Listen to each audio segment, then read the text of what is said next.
আমার ক্ষুধা নিবারণ করতে পারতাম এবং আল্লাহ তাআলার দরবারে তোমার জন্য দোয়া করতাম। তখন সেই রাখাল ওই ছদ্মবেশী আমিরুল মুমিনিন হযরত ওমর রাদিয়াল্লাহু আনহুকে বললেন, এ আল্লাহর বান্দা, এই বকরিগুলোকে আমি চড়াইতেছি ঠিক আছে, কিন্তু এগুলোর মালিক আমি নই। হ্যাঁ, এগুলোর মালিক কিন্তু আমি নই, এগুলোর মালিক অন্য কেউ। আমি তার থেকে বেতনভুক্ত হয়ে আমি তার এই বকরিগুলোকে চড়াইতেছি। এখন আমি যদি চাই তাহলে আপনাকে এখান থেকে অবশ্যই দুধ দিতে পারি, কিন্তু এইটা দেওয়ার অনুমতি কিন্তু আমার নেই। এটা দেওয়ার দ্বারা আমি মালিকের হক নষ্ট করতেছি, সুতরাং এটা আমি দিতে পারতেছি না। আপনার কাছে আমি ক্ষমা চাইতেছি এটি না দেওয়ার কারণে। তখন আমিরুল মুমিনিন লোকটিকে পরীক্ষা করার জন্য তিনি বললেন, হে রাখাল, তোমার মালিক তো এখানে নেই, তুমি এই বকরিগুলোর থেকে একটি বকরি আমার কাছে বিক্রি করে দাও, আমি তার জন্য তোমাকে উপযুক্ত অর্থ প্রদান করব। তার দ্বারা তুমি নিজেও লাভবান হইতে পারতেছ এবং আমিও লাভবান হইতেছি।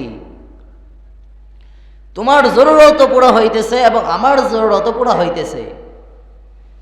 সাথে সাথে ওই রাখাল আমিরুল মুমিনিনকে বলে উঠল, ইয়া হাদা ফাইনা আল্লাহ, ইয়া হাদা ফাইনা আল্লাহ, ও হে আল্লাহর বান্দা, আমার মালিক আমাকে দেখতেছে না, কিন্তু আমার আল্লাহ তো আমাকে ঠিকই দেখতেছে। আমার মালিকেরও যে একজন মালিক রয়েছে, সে তো আমাকে ঠিকই দেখতেছে। আমি যে তার হকগুলোকে নষ্ট করতেছি, আমি যে তার হকটাকে নষ্ট করে আপনার কাছে বিক্রি করে দেব, আমার নিজের মালিক না দেখলে আমার মালিকের মালিক ওই আল্লাহ তাআলা তো ঠিকই দেখতেছে। মুহাম্মদ কামা সাল্লাইতা আলা ইব্রাহিম ওয়া আলা আলি ইব্রাহিম ইন্নাকা হামিদুম মাজিদ। اللهم بارك على محمد وعلى آل محمد كما باركت على إبراهيم وعلى آل إبراهيم إنك حميد مجيد। আল্লাহ তাআলা আমাদের জীবনের প্রতিটি স্তরে স্তরে ছোটো ছোটো এরকম অনেক নিয়ামত দান করে দিয়েছেন, যেগুলো আমরা চিন্তাও করতে পারি না, কিন্তু সেইগুলো ছাড়া আমরা আবার চলতেও পারি না। সম্মানিত মুসল্লিয়ান কেরাম, আল্লাহ তাআলা মানুষদের উপর এই পবিত্র রমাদানকে যেই রকমভাবে ফরজ করেছেন, রোজা রাখাটা যেই রকম কষ্টকর হয়েছে, তার সাথে সাথে রোজা রাখাটা বান্দাদের জন্য সেরকম ফজিলতপূর্ণ হয়েছে। একজন বান্দা যে সারা সময় রোজা রাখবে, সেই সুবহ সাদেক থেকে শুরু করে ইফতার পর্যন্ত সে পানাহার থেকে মুক্ত থাকবে এবং অন্য অন্য বিষয়গুলো সে মেনে চলবে। এই যে কষ্টটা করতেছে, সেইটার ফলাফল আল্লাহ তাআলা অনেকভাবেই দিবে তাকে। সেটা হয়তো কিছুটা আমাদেরকে জানিয়েছেন, কিছুটা জানাননি, কিন্তু তার মধ্যে এরকম কিছু বিষয় রয়েছে যেগুলো যদি আমরা জীবনে পেয়ে যাই তাহলে আমাদের আর কিছুই চাওয়ার থাকে না। রমজান, এই রমজান শব্দটা কোথা থেকে এসেছে, এর অর্থটাই বা কি? এই রমজান শব্দটা এসেছে রজম থেকে। এর অর্থ হইতেছে ঝলসে দেওয়া। এই ঝলসে দেওয়াটার মানে কি? রমজান শব্দটা এসেছে রমজ থেকে, যার অর্থ ঝলসে দেওয়া।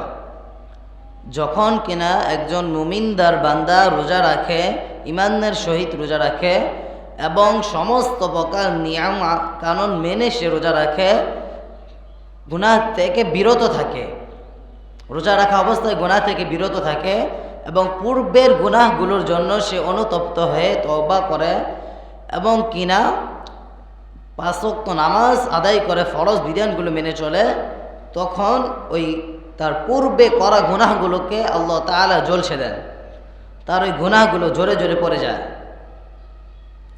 সেই জন্যই এই মাসের নামটা এসেছে রমজান। আরবিতে যেহেতু বলা হয় রমাদান, কিন্তু আমরা বলে থাকি রমজান মাস। এই ঝলসে দেওয়ার ব্যাপারটা থেকে এই মাসের নামকরণ করা হয়েছে রমজান মাস। এই মাসে আল্লাহ তাআলা বান্দাদের জন্য রেখেছে অনেক অসংখ্য নিয়ামত। যখন কোনো মুমিন বান্দা রোজা রাখে কিন্তু গুনাহ থেকে বেঁচে থাকতে পারে না, সে না খেয়ে রয়েছে, অবশ্যই পানাহার করতেছে না, অন্য অন্য বিষয়গুলোকে মেনে চলতেছে, কিন্তু আবার পাশাপাশি গুনাহও করতেছে, এই রোজার দ্বারা শুধু ফরজিয়াত আদায় হইতেছে, কিন্তু রমজানের রোজার দ্বারা যে একটি ফজিলত রয়েছে, রমজানের রোজার যে উপকারিতা রয়েছে, সেইটি সেই বান্দাটা কখনোই পাবে না। শুধু তার ফরজিয়াতটা আদায় হবে, কিন্তু রমজানের রোজার দ্বারা যে ফজিলতগুলো রয়েছে, অসংখ্য অসংখ্য ফজিলত রয়েছে, অসংখ্য অসংখ্য উপকারিতা রয়েছে, সেইগুলো সেই বান্দা কখনোই পাবে না যদি কিনা সে গুনাহ থেকে বিরত থাকতে না পারে। যখন কোনো বান্দা সকাল থেকে শুরু করে সেই ইফতার পর্যন্ত পানাহার থেকে মুক্ত থাকবে কিন্তু গুনাহ থেকে বেঁচে থাকতে পারে না, তার এই না খেয়ে থাকার দ্বারা আল্লাহ তাআলার কোনো কিছু যায় আসে না। কিন্তু কোনো বান্দা যদি গুনাহ থেকে বেঁচে থাকে, পাশাপাশি ইবাদত বন্দিগিতে মশগুল থাকে এবং রমজানের প্রতিটি শর্তগুলোকে মেনে চলে, তাহলে তার জন্য রয়েছে অসংখ্য অগণিত নিয়ামত এবং ফজিলত। রমজানটা কি জন্য? আল্লাহ তাআলা বলেছেন, আমি রমজান তোমাদেরকে দিয়েছি যাতে তোমরা তাকওয়া অর্জন করতে পারো। তাকওয়া, তাকওয়া জিনিসটা কি? এটা কাকে বলা হয়? তাকওয়া কাকে বলা হয়? তাকওয়া শব্দের মানে কি?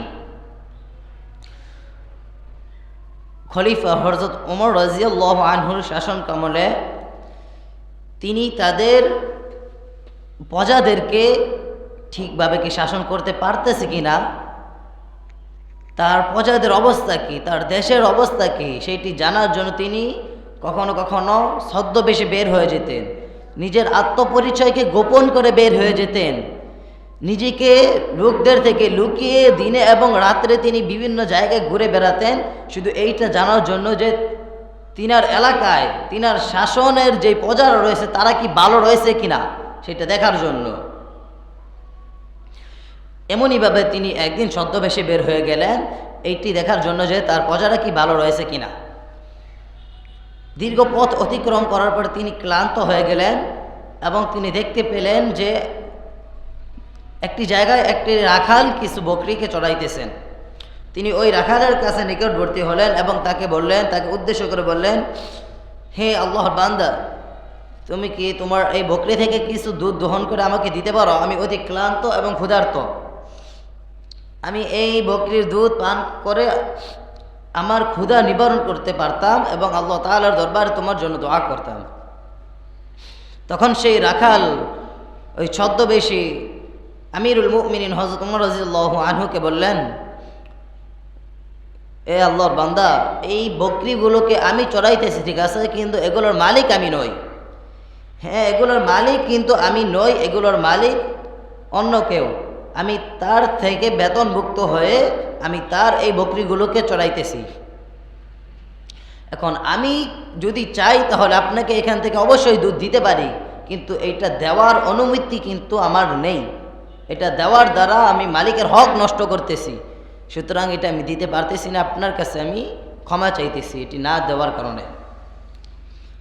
তখন আমিরুল মুমিনিন লোকটিকে পরীক্ষা করার জন্য তিনি বললেন, হে রাখাল, তোমার মালিক তো এখানে নেই, তুমি এই বকরিগুলোর থেকে একটি বকরি আমার কাছে বিক্রি করে দাও, আমি তার জন্য তোমাকে উপযুক্ত অর্থ প্রদান করব, তার দ্বারা তুমি নিজেও লাভবান হইতে পারতেছ এবং আমিও লাভবান হইতেছি, তোমার জরুরত পুরো হইতেছে এবং আমার জরুরত পুরো হইতেছে। সাথে সাথে ওই রাখাল আমিরুল মুমিনিনকে বলে উঠল, ইয়া হাদা ফাইনা আল্লাহ, ইয়া হাদা ফাইনা আল্লাহ, ও হে আল্লাহর বান্দা, আমার মালিক আমাকে দেখতেছে না, কিন্তু আমার আল্লাহ তো আমাকে ঠিকই দেখতেছে। আমার মালিকেরও যে একজন মালিক রয়েছে সে তো আমাকে ঠিকই দেখতেছে। আমি যে তার হকগুলোকে নষ্ট করতেছি, আমি যে তার হকটাকে নষ্ট করে আপনার কাছে বিক্রি করে দেব, আমার নিজের মালিক না দেখলে আমার মালিকের মালিক ওই আল্লাহ তাআলা তো ঠিকই দেখতেছে। এইটাকেই বলা হয় তাকওয়া। এই রকম তাকওয়াই প্রতিটি মুসলমানের অন্তরে থাকতে হবে। মাঠে ময়দানে ঘরের অন্ধকার ভিতরে অন্ধকার রাত্রিতে প্রতিটি জায়গায় আল্লাহ আমাকে দেখতেছে, এই রকম মনোভাব আমাদের অন্তরের ভিতরে থাকতে হবে। এইটাকেই বলা হয় তাকওয়া। আল্লাহ তাআলা যে বললেন যে রমাদান আমি তোমাদেরকে দিয়েছি যাতে তোমরা তাকওয়া অর্জন করতে পারো। কিভাবে? এই যে রমাদানের ভিতর রোজা রাখবে এবং বান্দারা গুনাহ থেকে বিরত থাকবে, তাদের অন্তরে এই রকম খেয়াল থাকবে যে আমি রোজা রাখতেছি আল্লাহ তাআলার সন্তুষ্টির জন্য, আমি গুনাহ করতেছি, আল্লাহ আমাকে দেখতেছে আমি কিভাবে গুনাহ করি, আমি রোজা রাখতেছি মানুষকে দেখাইতেছি, আবার আমি ঘরের কোনায় বসে খাবার খাইতেছি, মানুষ নয় দেখতেছে না, আমার রব আমাকে তো ঠিকই দেখতেছে, আমি কিভাবে এটা করি, সুতরাং আমি এটি করতে পারি না। এই যে তার হৃদয় তাকে গুনাহ করতে বাধা দিতেছে, তার অন্তর তাকে গুনাহের দিকে যেতে বাধা দিতেছে, এইটাকেই বলা হয় তাকওয়া, এটাকে বলা হয় খোদাভীরু। এই তাকওয়ার দ্বারাই আল্লাহ তাআলা বান্দাদেরকে জান্নাতে বসে দিবেন। সেই জন্য আল্লাহ তাআলা বলছেন, আমি রমাদানকে তোমাদের উপর ফরজ করেছি, এই রমজান মাসকে তোমাদের উপর ফরজ করেছি যাতে তোমরা কিনা তাকওয়া বান্দা হতে পারো, তাকওয়া অর্জন করতে পারো। হে মুসলমান ভাইয়েরা, অনেকেই আমরা সুস্বাস্থ্যের অধিকারী, আমাদের কোনো অসুস্থতা নয়, কোনো জরুরত নয়, কোরআন হাদিস বর্ণিতে যেই সমস্ত অসুস্থতা থাকলে আমাদের রোজা না রাখার অনুমতি রয়েছে, সেই সমস্ত অসুস্থতা আমাদের নয়, তারপরও আমরা রমজানের রোজাগুলোকে রাখতে পারতেছি না কি আমরা ইচ্ছা করেই রাখতেছি না। হাই রে, আমাদের মতো হতভাগা মনে হয় এই দুনিয়াতে আর নেই। নবী করিম সাল্লাল্লাহু আলাইহি ওয়াসাল্লাম বলেন, যে ব্যক্তি রমজান মাসকে পেল কিন্তু তার গুনাহগুলোকে মোচন করতে পারলো না, তার গুনাহগুলোকে মাফ করাইতে পারলো না, তার মতো কুলাঙ্গার বান্দা, তার মতো হতভাগা বান্দা এই দুনিয়ার জমিনে আর কোনো নেই। যে ব্যক্তি রমজান মাস পেল কিন্তু তার গুনাহগুলোকে মাফ করাইতে পারলো না, তার মতো হতভাগা বান্দা এই জমিনের বুকে আর নেই। সুতরাং আমরা সকলেই চেষ্টা করব যে রমজান মাসটাকে আমাদের ইবাদতের মাস হিসেবে গণ্য করার জন্য, আমাদের অন্যান্য কাজগুলোকে আমরা আগে আগে শেষ করে দেওয়ার জন্য রমজানের মাসটাকে আমরা যেন আমাদের গুনাহের মাস, মানে গুনাহ থেকে বিরত থাকার মাস হিসেবে পরিতৃপ্ত করতে পারি। এই পুরো মাসটাকে যেন আমরা ইবাদতের মাধ্যমে শেষ করতে পারি, সম্পূর্ণ করতে পারি। রমজানের ফজিলত ব্যাপারে আল্লাহ তাআলা অনেক ফজিলতের কথাই বিভিন্ন জায়গায় বলে দিয়েছেন। আল্লাহ তাআলা বলে দেন, যখন কোনো বান্দা রোজা রাখে আমি নিজেই তার জন্য তার পুরস্কার হয়ে দাঁড়াই। যখন কোনো বান্দার পুরস্কার আল্লাহ তাআলা নিজেই হয়ে যায়, তার তো আর কোনো পেরেশানি নেই। তার মধ্যে 6টি এরকম পুরস্কার রয়েছে, যেই পুরস্কারগুলো যদি আমরা পেয়ে যাই তাহলে আমাদের জীবনে আর কিছু চাওয়ার থাকে না। প্রথমত, রোজাদারের মুখের যে দুর্গন্ধটা রয়েছে, এই গন্ধটা আল্লাহ তাআলার কাছে মেশকে আম্বরের থেকেও বেশি প্রিয় হয়ে থাকে। দ্বিতীয় যে পুরস্কারটি রয়েছে সেটি হইতেছে রোজাদারের জন্য সমুদ্রের মাছেরাও দোয়া করে, গাছের পিপিলিকা পর্যন্ত দোয়া করে, সমস্ত ছোট থেকে ছোট, বড় থেকে বড় প্রতিটি পশু পাখি রোজাদার বান্দার জন্য দোয়া করতে থাকে। ফেরেশতারা রোজাদার বান্দার গুনাহ মাফ হওয়ার জন্য দোয়া করতে থাকে। রোজাদারের সম্মানকে প্রতিদিন আল্লাহ তাআলা বৃদ্ধি করতে থাকে। 3 নম্বর রয়েছে, রোজাদারের জন্য আল্লাহ তাআলা জান্নাতকে প্রতিদিন সুসজ্জিত করতে থাকে। রোজাদারের সম্মানে আল্লাহ তাআলা তার জান্নাতকে প্রতিদিন সুসজ্জিত করতে থাকে। আল্লাহ তাআলা বলে, হে জান্নাত, তুমি আমার বান্দা রোজাদার বান্দার জন্য তুমি সুসজ্জিত হতে থাকো, তুমি নিজেকে আরো পরিতৃপ্ত করতে থাকো। এইভাবে জান্নাতকে আল্লাহ তাআলা প্রতিদিন রোজাদার বান্দার জন্য সুসজ্জিত করতে থাকে। 4 নম্বর, আল্লাহ তাআলা রমজান মাসে শয়তানকে বন্দী করে রাখে, যাতে কিনা তার বান্দারা শয়তানের ওয়াসওয়াসা থেকে দূরে সরে গিয়ে এই রমজান মাসটাকে আল্লাহ তাআলার ইবাদতের মাধ্যমে কাটাইতে পারে, শয়তানের ওয়াসওয়াসা থেকে দূরে থাকতে পারে। রমজান মাস আসলেই কেউ একজন ঘোষণা করতে থাকে, ইয়া বাগিয়াল খায়রি আকবিল ওয়া ইয়া বাগিয়াশ শাহরি আকসিম। কি বলতে থাকে? ইয়া বাগিয়াল খায়রি আকবিল ওয়া ইয়া বাগিয়াশ শাহরি আকসিম। হে পূর্ণকামী মুমিনদার বান্দারা, তোমরা এগিয়ে চলো। কি বলতে থাকে? হে পূর্ণকামী মুমিনদার বান্দারা, তোমরা এগিয়ে চলো, এবং হে পাপিষ্ঠ বান্দারা, তোমরা ধ্বংস হয়ে যাও। ফেরেশতারা এই রকম ভাবে প্রতিদিন ঘোষণা করতে থাকে। এইটি হইতেছে 6 নাম্বার পুরস্কার। এবং এই রমজান মাসের ভিতরে আল্লাহ তাআলা প্রতিদিন অসংখ্য অগণিত বান্দাদেরকে ক্ষমা করে দেয়। আমরা এইভাবে চেষ্টা করব যে ওই অসংখ্য বান্দাদের ভিতরে যাতে আমাদের অধমের নামটাকে আমরা লিপিবদ্ধ করতে পারি। আমাদের মতো এই রকম সাধারণ বান্দাদের নামটাও যেন ওই সমস্ত সৌভাগ্যবান বান্দাদের লিস্টের ভিতরে থাকে। আমরা সেই রকমভাবেই চেষ্টা করব। আমরা রোজা রেখে গুনাহ থেকে যাতে বিরত থাকতে পারি। রোজা রাখতেছি কিন্তু গুনাহ থেকে বিরত থাকতে পারতেছি না, এই রোজার কোনো মূল্য আল্লাহ তাআলার কাছে নেই। আস-সাওমু লি ওয়া আনা আজজি বিহি, আল্লাহ তাআলা বলে থাকেন আস-সাওমু লি ওয়া আনা আজজি বিহি। রোজাদার বান্দা যদি কিনা সমস্ত নিয়মকানুন মেনে সে রোজা আদায় করতে পারে, তাহলে আমি নিজেই তার জন্য তার পুরস্কার হয়ে দাঁড়াই। এবং ফেরেশতাদেরকে বলতে থাকে তোমরা তার সওয়াবগুলোকে লিখতে থাকো যতক্ষণ পর্যন্ত কিনা আমি লিখা বন্ধ করতে না বলি। আস-সাওমু লি ওয়া আনা আজজি বিহি, যখন কোনো বান্দার জন্য আল্লাহ তাআলা নিজেই তার পুরস্কার হয়ে দাঁড়ায়, তখন আমাদের কি অন্য কোনো পুরস্কারের প্রয়োজন আছে? অবশ্যই নয়। আল্লাহ তাআলা আমাদেরকে যখন বলেছেন তিনি নিজেই আমাদের পুরস্কার, তখন আল্লাহ তাআলা অবশ্যই আমাদেরকে ভালো কিছু দিবেন। এই রমাদান মাসে আল্লাহ তাআলা কবরের আযাবগুলোকে বন্ধ করে দেন, কবরগুলোকে প্রশস্ত করে দেয়, কবরগুলো থেকে অন্ধকার দূর করে দেয়, ওই কবরের ভিতরে জান্নাতি সুগন্ধি জারি করে দেয়, কবরগুলোকে নূরের দ্বারা আলোকিত করে দেয়। প্রতিটি কবর এই রকমভাবে জান্নাতের একটি অংশ হয়ে দাঁড়ায়। আল্লাহ তাআলা আমাদেরকে এই রমাদান মাসে জুমআর দিনে রোজা রাখা অবস্থায় মৃত্যু দান করুক। আমরা আল্লাহ তাআলার কাছে সেই দোয়া করি। আল্লাহ তাআলা আমার এই অগোছালো এলোমেলো কথাগুলোর উপর আমাকে এবং আপনাদের সকলকে আমল করার তৌফিক দান করুক।